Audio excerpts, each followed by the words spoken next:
Ben Dover with LARP News Network, and I'm chasing the story of the Milsim Industrial Complex.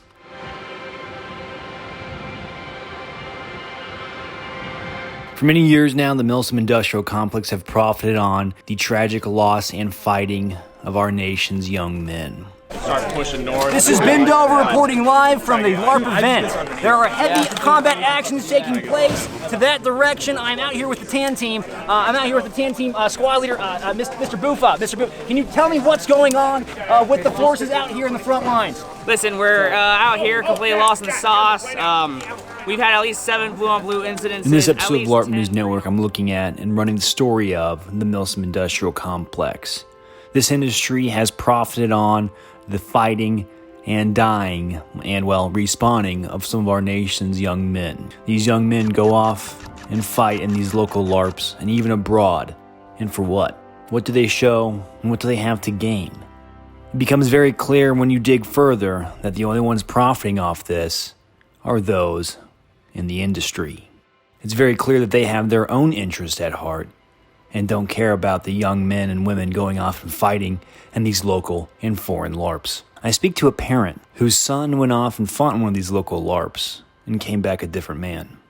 Yeah, my son, he went and joined the TAN team, and I don't think he came back the same.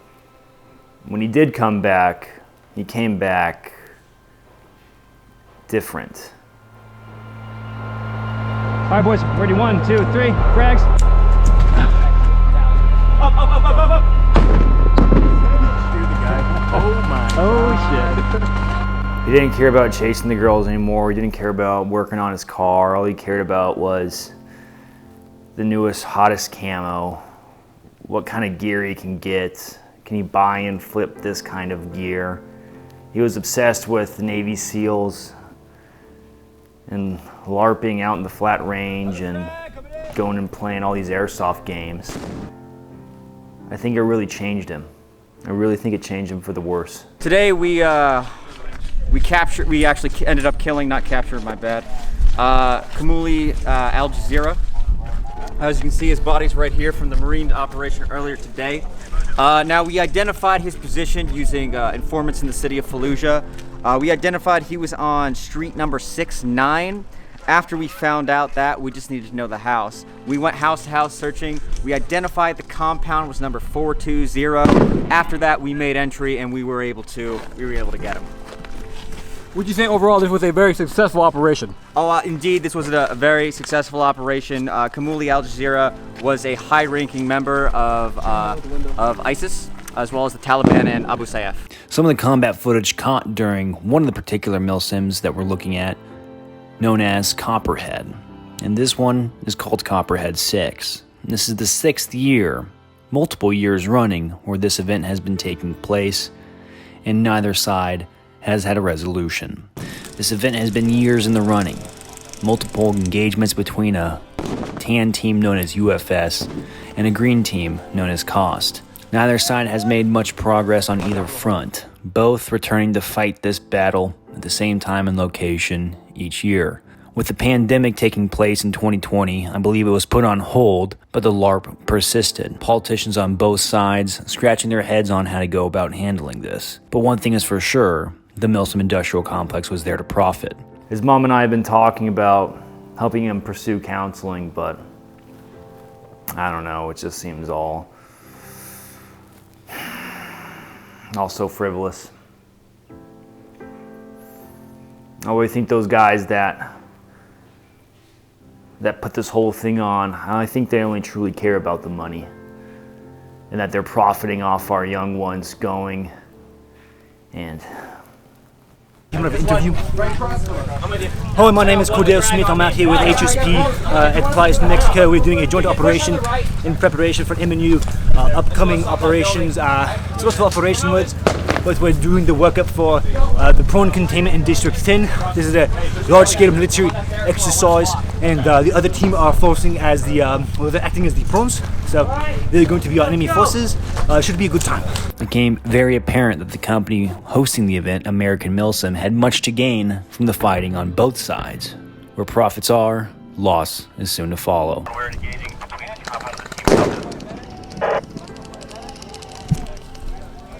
Jojo, you're about 10 meters short. 10 meters short, copy. It also became apparent that some of the leadership involved on both sides of the military elements had stock holdings within the American Milsim Company, seeing to it that their retirement would be set up for life after LARP when this war is over. Okay. No. All right, so 3 Charlies, 1 Alpha, 2 Deltas. Okay, so we gotta try this again. All right, Lucas, you have to watch my form, okay? Okay, I'm watching.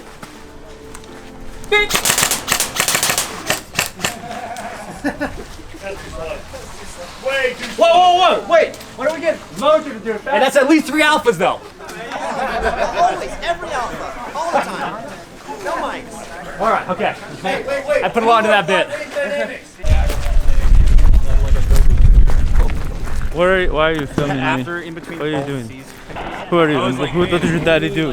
All right, who's assault element? Who's got? Okay, assault. Let's fucking move. You've got a machine gun though. See you, reporter. When you're hunting the prawn, you have to be very careful. They can jump very high, very quick. It is best to shoot them as much as you can, as quick as you can. Oh shit, get down. In wars of the past, you didn't have much choice if your king or emperor dictated that you had to go and fight. It was either that you fought or you died. In the modern era, a soldier has a choice. He can volunteer and get paid to fight, or worst case, he gets drafted. A new experience arising out of the Milsim are soldiers paying to go and fight. The evidence showing that these men pay on both sides to come and fight in this great LARP shows just how ferocious some of these warriors are. It also shows how deep the talents go in the Milsim industrial complex and the influence that it has. My son used to be very active playing football and other sports. He was one of those go-getter type of guys, and he was always chasing after the girls. But everything changed when he felt the need to join up with the TAN team and go to one of these Milsims. Oh shit. I died, but I'm back. We made it back. His mother and I really tried to talk him out of it, but he was persistent. He was his father's son, and we couldn't really stop him. This really kept up his mother most nights. And to be honest, it really took its toll on me. Cordell Smith here again. We are out here in the bush. Currently, the prawn forces are on the other side over there. They're doing green team things.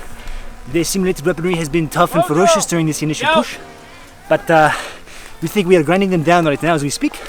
Not to spoil anything fun, but we have a special task force over there. Oh, I'm turning French, god damn it. I think one thing we realized early on is that he's been PMSing, and the doctors have even diagnosed it, but it's called post-Milsim stress disorder. And we even caught him. We caught him waking up in the middle of the night, calling hit, or he'd be yelling at other players, call your hits.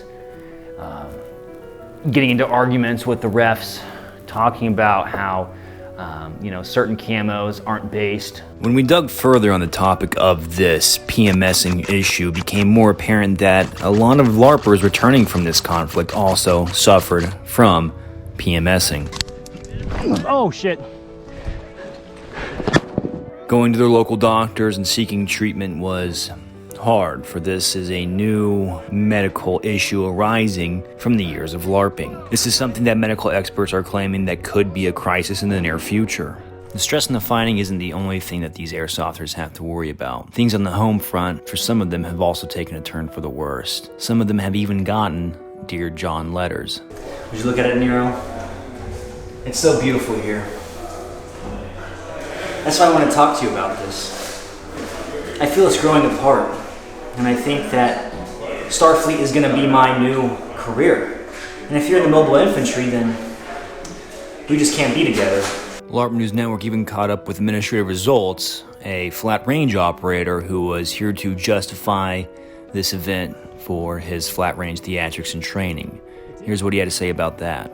We're out here thanks to Hidden Strategic. They brought me along to play at Playas, New Mexico, out here for American Milsim. This is like Copperhead 69, I think. This is actually a really fun event. For now, it's unclear the future of this LARP.